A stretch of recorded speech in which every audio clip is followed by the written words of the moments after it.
All right, ladies and gentlemen, welcome to the world famous 83 to Infinity Show. It's your boys, Jonesy and Brown. Special guest, longtime family friend, my man Jovan Alford from the Sporting News, the founder and creator of Total Sports Live, man who is everywhere, man who took the time. Jonesy, this man took the time in between appearances on all the other radio stations with all the famous hosts. This man took a break from talking to Jody Mack and Sean Brace and Rob Ellis and all of them to talk to us. He's going to talk Sixers with us for a couple of minutes. Jovan, welcome to the show. Look, man, game one in the books. Sixers come out strong. 20-point win. Was final score was 101 to 121. Can't say we should be surprised, right? This was not a shocker. No, don't. I wouldn't say it was a shocker, and always glad to be on the show. I'm like the first time, long time listeners type of thing. Yes. I was like had to be on after not this week's show, but after last week's show, which was just like epic for like. Man, we're still working through that. Hey man, we're in a good place. I was just having fun. I was having fun too. It reminded me of listening to like Broussard and like Rob Parker go at it. It was just like this is just. Wait, who was who? Usually he gets to push he's trying to push my buttons. So when I find a place where I can poke at him, it's way more fun. I was still doing that, but nonetheless. But let me say the word participation trophy. See what happens. It's all right. All I gotta say it wasn't a participation trophy, and then he's going, See, look, see, no, I told you, nope, told you, not falling for that, not after a 20-point victory by the Sixers.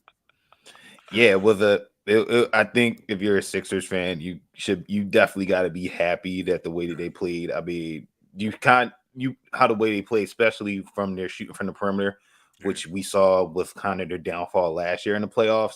Especially in that Heat series where they couldn't buy a bucket from three. They were just ice cold. They come out in game one and you see the Nets like being hell bent on saying, we're going to double team Embiid everywhere that he's at on the floor and like neglect everybody else. And you made them pay, right? You got PJ Tucker, hitting corner threes and you got Harden hitting step backs. I mean, that's the best case scenario for the Sixers. How do you, it's one thing. All right. If I'm Jacques Vaughn and I'm playing the Sixers and PJ Tucker is hitting threes, it is what it is. How you leaving James Harden open? Did you not see him all those years he was with y'all? I felt like they underestimated him. There are a couple things to that though, because I hear what you're saying, but. Yeah, it wasn't just James Harden. Uh-huh. When it's everybody hitting threes from everywhere, and you're determined to double team Joel Embiid, it's gonna end up being around the perimeter. You make one pass, and you see like Embiid last night. I mean, not last night, yesterday, had a lot of what you call hockey assists. He'd make that pass out, and then it's the second pass leading to the shot. Whichever, and that's because you catch the defense in rotations because you're double teaming Joel Embiid. So it's a free for all if they're going to play defense on Embiid like that. It's going to be shots for everybody as long as they're hitting. Now, if guys are missing and they can cheat off of guys, that lets you concentrate on like Harden a little more or Maxey a little more. But when Tobias is hitting shots and Tucker's hitting shots and Melton's hitting shots and McDaniel's hitting shots, then and you're still just determined to double team, there's really nothing you can do. Joel Embiid, 26 points, 5 boards. James Harden, 23 points, 13 assists. Tobias Harris, playoff Toby, was in the building yesterday. 21 points. Even Paul got minutes. Paul Reed got some minutes. Long time overdue, but had 11 points, almost 13 minutes of play. Of the major contributors, what was the biggest shock? Who were you most surprised by? I don't want to say Tobias Harris because I think Tobias even showed last year in the playoffs that he stepped up at various points, and especially when he didn't have Embiid for them couple of games and he had a couple 30-point efforts. Don't want to say Tobias. I want to say PJ. I want to say PJ Tucker just because it wasn't just his shooting; it was the rebounding. Right, the Sixers. You know, when you look at obviously the rebounds in total, it's a little close, but the fact that especially early in the first quarter and that first half, like they were just getting offensive rebounds. And it's not like the Nets don't got like Nick Claxton down there, but they just wanted the boards more, and just his ability to just get offensive rebounds to, you know, like you talked about kicking it out for the hockey assist and leading the shots. I think those is huge. I think what his stat line was 6 points, 7 rebounds, 2 assists, 5 steals. I mean, if PJ Tucker can do that throughout the playoffs, yes, exactly. You're fine. If we can get playoff PJ. Couple more games, and I guess it'll be interesting to see how much of this momentum they can carry into game 2. But what I saw was very encouraging. I was encouraged. Am I right to be at least encouraged? I'm not saying all right. I'm not calling for a championship. I'm not saying, hey, we got it. I'm not even calling for a sweep. But what I'm saying is, as far as game 1s go, as far as you can talk about a game 1 when you have to get 3 more wins and there are at least 6, and there could be as many as 6 more games, that is as encouraging as it can be. Am I right to be that encouraged? As far as this series goes, that's all I can do. I'm sorry. No, I'm sorry. As far as this series goes, you should be very encouraged. As far as it comes to the Sixers versus the Brooklyn Nets, you should look at game 1, see the difference in talent, see the matchup problems, and feel comfortable saying, if this series goes 6, you'll be surprised. You should be comfortable making that statement. Okay. Now, I called for 6s and 6, but after game 1, I think I agree with you. Like, maybe this might not go 6. You know, they might be able to finish this out in 5. I wanted to circle back to what you said about Tobias Harris, because I always thought he was an interesting case, because you know he's had his moments, his up and down moments in the playoffs for the Sixers in the past. But I wanted to see, and I wanted to get to this point, because I wanted to see how he came out in this playoffs, because I always thought it was interesting when the season ended last season. They lost to Miami. Jimmy Butler's walking off the court. And what is he yelling? Y'all took Tobias Harris over me? That man called him out by name.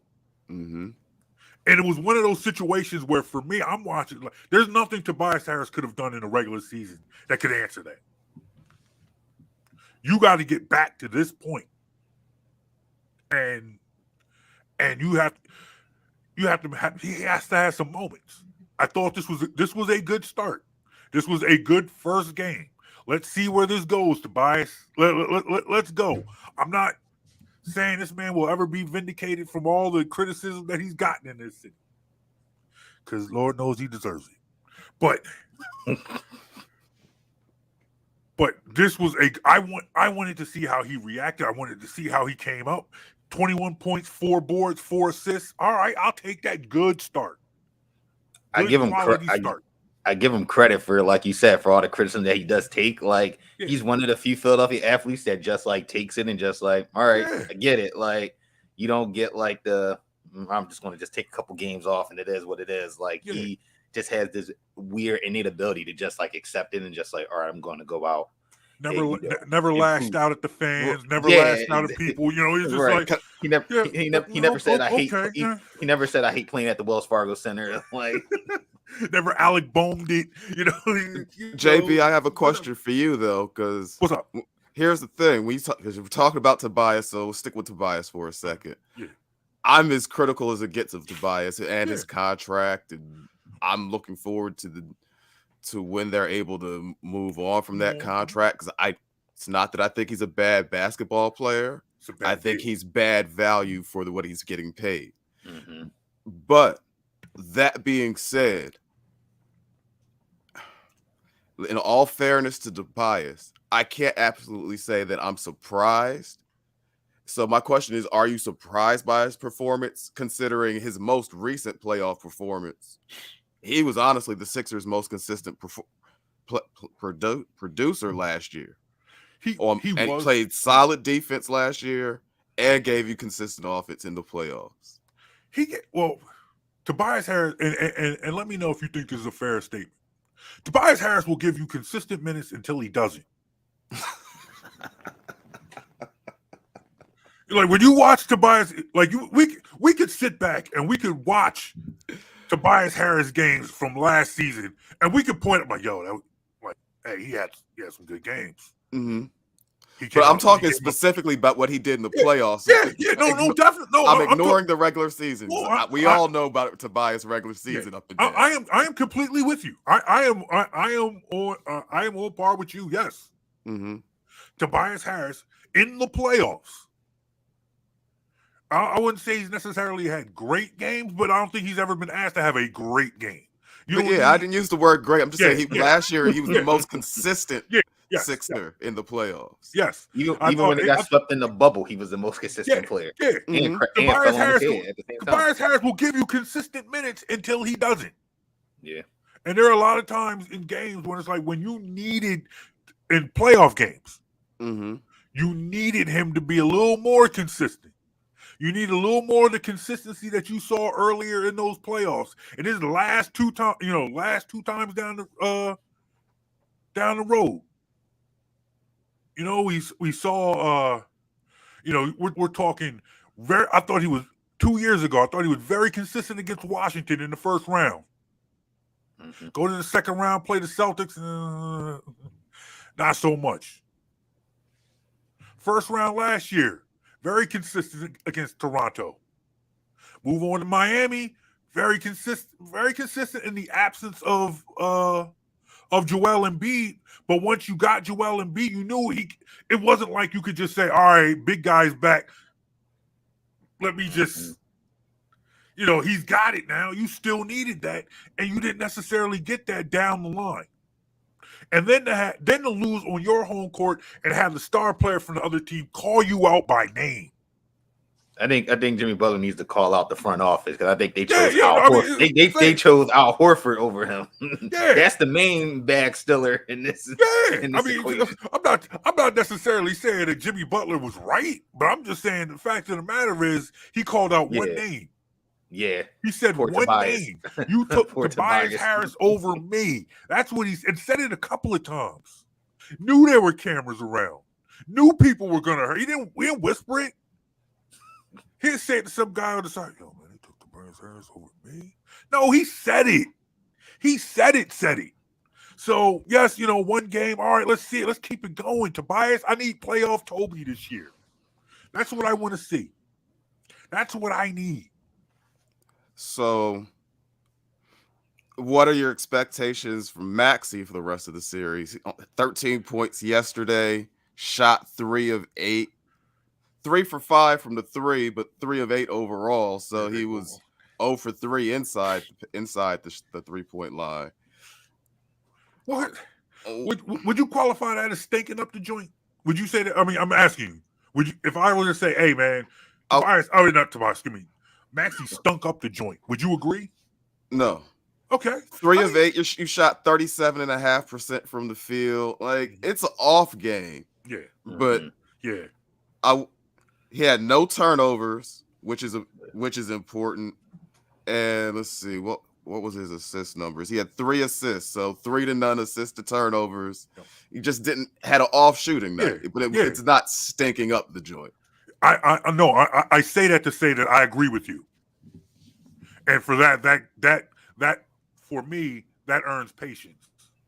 That says, hey, let's see how he bounces back in game 2. That's more, hey, let's see what happens. An off night, you're like, okay, everyone can have an off night, and then at that point, you're just happy that the rest of the team were able to give you quality minutes to pick him up.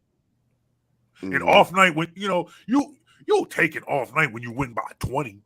Yeah, 3 of 8 is like it's not like he's out there broke. You're just you're actually one more make has you at 50%. Yeah. But because it's a small number of shots, you go straight from 50 to 37 and a half. There's no 40 anything percent in between. So it's like it's a slow night at the office, really.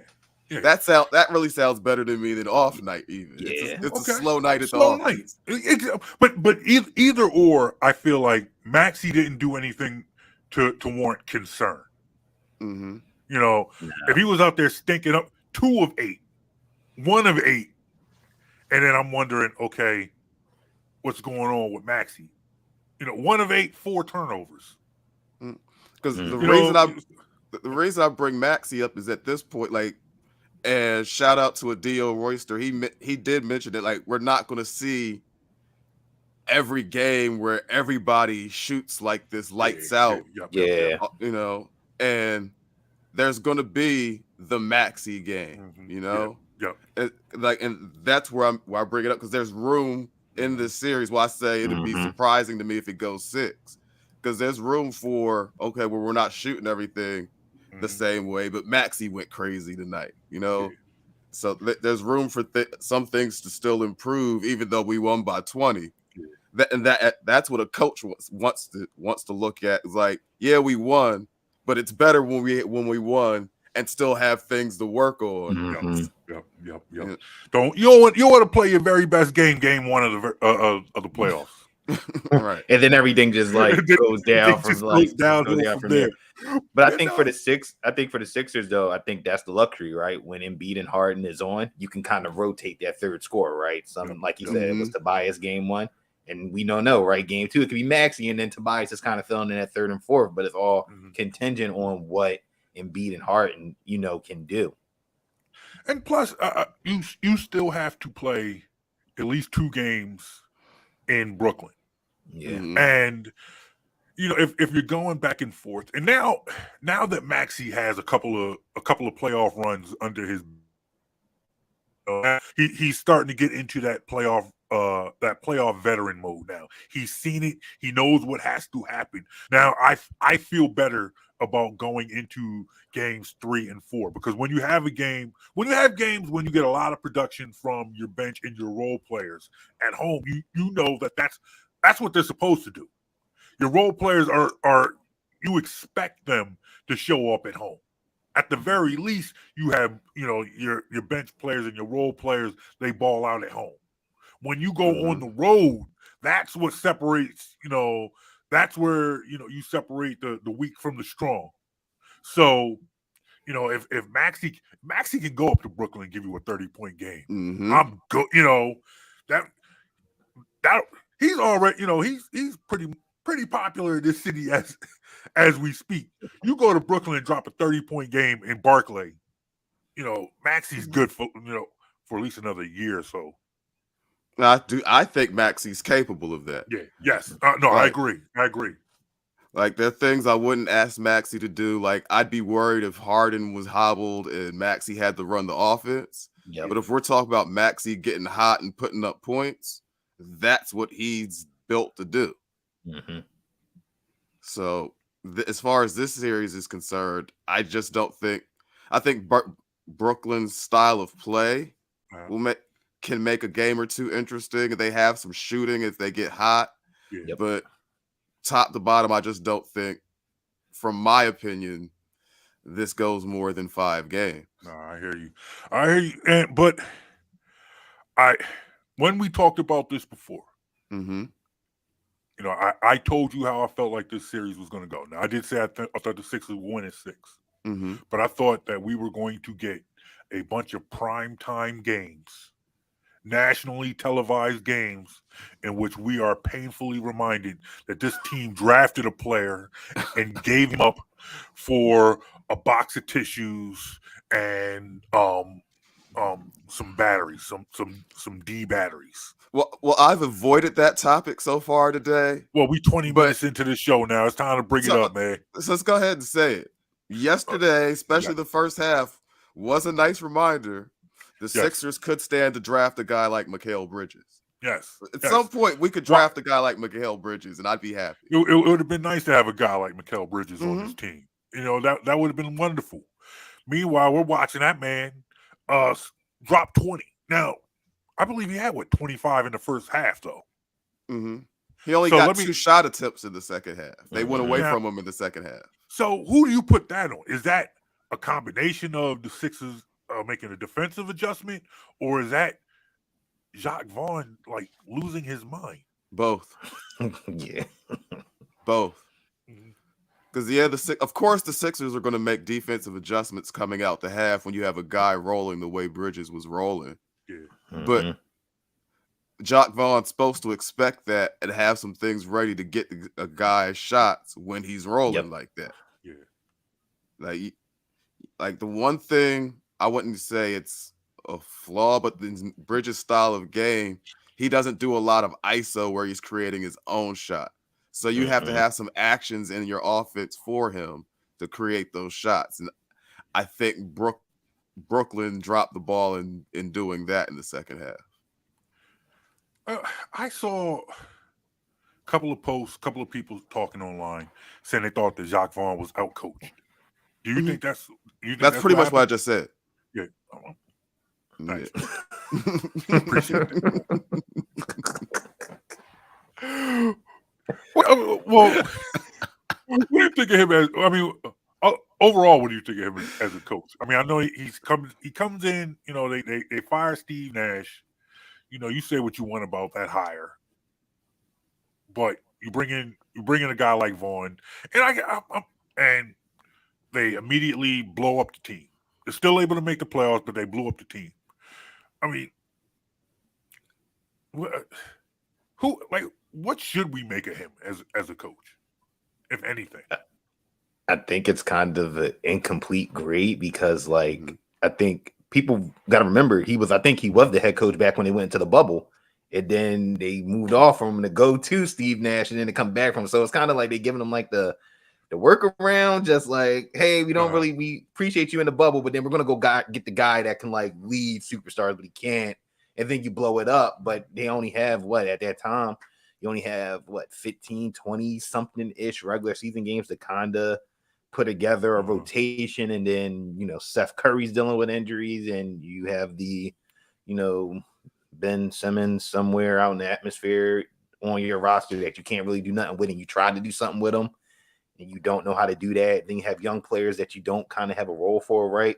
You don't have the kind of things for Day'Ron Sharp, but you like kind of have to use them now, like we saw in game 1, because you don't have no like front court depth behind Nick Claxton, or you don't play a guy like Cam Thomas. And when you do, you kind of throw like slob remarks at him, just like he had 46, like when he played the Sixers in the last game season, he had 46, but what was he doing for everybody else? Well, I mean, sir, he's not a point guard. He's a combo guard. He's a shooting guard. He's a guy that's going to get you buckets, what you need. So I think he's still trying to figure out what they're supposed to do, and they just so happenly was able to get that 6 seed because of the talent they accumulated so far in the season, where they didn't have a lot to drop to get into that play-in. So I think it's an incomplete, score on them so far. And I would also say that just same way players develop, coaches learn and develop too. Yep. So getting out coached as a young coach against a guy who, say what we want about Doc, he's got as much playoff experience as anybody in the league right now. Yeah, so playing and coaching. Yep. So to get out coached in that situation, it's not like it's a real knock against Jacques Vaughn as a coach, or it's indicative of his future success as a coach. All right, well, let's look ahead to game. Let's look ahead to game 2. Game 2 is tomorrow night, Monday night. Oh, let's see. Hold on. Shout out to Adil. We're gonna get him on this. We gotta get him on the show this week. In fact, since he's watching, I'll just put it out there. Adil, why don't you come on the show on Tuesday and talk to a little basketball with us? But he says, I see Jacques Vaughn the same way Yep. I saw Kenny Atkinson a few years ago. He was doing the best Yep. he can with what that organization has been able to give him. Mm-hmm. Yep. Fair That's enough. fair. That's fair enough. Yeah. Definitely. All right, looking ahead. Chat once again. Let me throw another good deal quote out here. He said, "I would have preferred this kind of game one performance in Boston to steal a game at the Garden." Yeah, definitely. Yeah. It could happen. Yeah, it could happen. I would love, man, please. They steal that game one in Boston. I'm gonna lose my mind. That will be the overreaction show. That will be the ultimate overreaction show. Y'all be talking me off the roof. I'm like, look, championship is coming. Let's have it. But I'm trying to be I'm being mature here. I'm gonna be calm. Let's look ahead to game 2. Who do you let's see. Do you expect the same type of performance? If you're the Nets, are you saying, hey, they can't possibly shoot as well as they did in game 1 in game 2? Let's go with the same game plan. Let's double and beat and force the rest of these guys to try and beat us. Are they doing that, or you expect at least something different? I expect not do it. I expect something different, for not just because it was the Sixers making shots, but it's NBA guys getting warm-up jump shots. Like these guys were wide open for some of these shots. Yeah. And if you give guys like shoot around type shots, they're going to hit at least a fair percentage most of the time. That's just how it's just how it works. So I expect to see some sort of adjustment. Jovan, what about you? I agree with Mike. I do think there's going to be some sort of adjustment because you just can't do that, right? Like you got to leave the young Nick Claxton on the island and just let him go through the growing pains. Every center that's going against him, be young and old, have to go through it, right? And he has to go through it because it's not like you don't have solid defenders on that wing, right? Mikal Bridges can hold his own.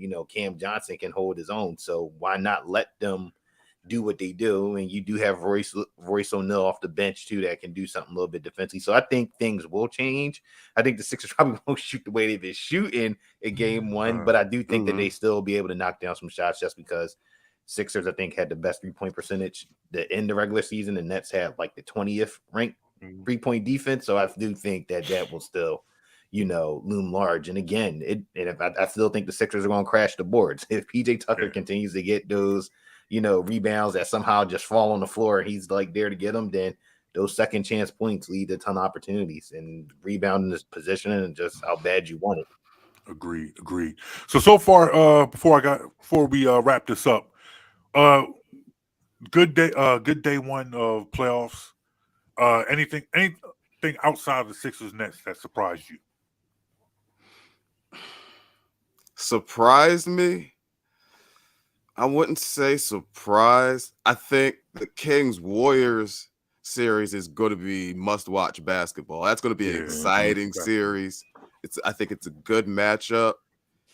And believe it or not, I think a lot of it's going to come down on whether or not Wiggins can round into form by the end of the series. Yep. Definitely. Well, let's see. I think Kings Warriors is going to be a good series. I wasn't expecting the Hawks to get completely obliterated like they did. Like that was crazy. D.O. Race talk about light the beam. What is that whole lighting the beam thing? What is that? That's the Kings. That's their thing. All right, I'm not going. Look, it's not for me. I'm sure people out there in Sacramento like. I mean, why are they ringing bells in Philadelphia? If Philadelphia allowed Ben Simmons to raise a cat, we can't say anything about Sacramento lighting the beam. Touche. Very good point there, Mr. Jones. I don't criticize fandom at this point. I hear you. We got let's see, got the Lakers getting ready to play a little bit later. A couple more game ones on the docket for today. It's good. It was a good first round. I mean, good night of action. We got Lakers and Memphis. Who are you pulling for in that? I mean, Memphis is about as hateable of a team as you can get. I don't like Dylan Brooks. He's a clown. Yes, he is. coming from Lansdale. Look, I'm from Lansdale, Pennsylvania. I know a whole bunch of Ja Morants. I know a whole bunch of Ja Morants. They're all out here. But you got that. Let's see. Got Heat and Milwaukee later on. Got Clippers, Phoenix. Got Minnesota and Denver later on, and I'm not gonna be able to. Look, that's 10. Nah. That's not for me. Tell me, I watched the highlights on that one. Dio's calling for Memphis in 5. We're gonna get a Dio on the show. Definitely gonna get him on the show. The Dio, just know that text from me is coming, brother. But looking forward to it. Enjoy talking some Sixers with you, Jovan. Where can they find all your work? Let us know real quick. Yeah, so pretty much sport news for like betting and like fantasy doesn't matter. Sports is right there. TotalSportsLive.com as well. And podcast, Total Sports Live podcast. Got a couple of podcasts up there over the last couple of weeks. Did the Eagles mock draft, Eagles-centric mock draft, and kind of Phillies. I think we talk Philly. So yeah, a lot of stuff up on the podcast too. This man is working, bro. Jonesy, you see how much this man is working? Meanwhile, this is like our third podcast in like 3 weeks, and I'm tired. I'm ready to take another 2-month break. You can't. This is the best part of the year. You're absolutely right about that. You're absolutely right about that. Once again, this has been the 83 to Infinity podcast. We talk Sixers. We'll come back to you on the off days, recap the games. We'll look ahead. You let us know your thoughts. Hit us up, Facebook, Instagram, Twitter, at BITW Sports, or hit me and Jonesy up at Jonesy and Brown. You can download this podcast and all our work at bitwsports.com. That is Mike Jones. That is Jovan Alford. Brothers, I thank you guys. We'll talk later on in the week, all right? Peace. Sounds good. All right, y'all. Peace.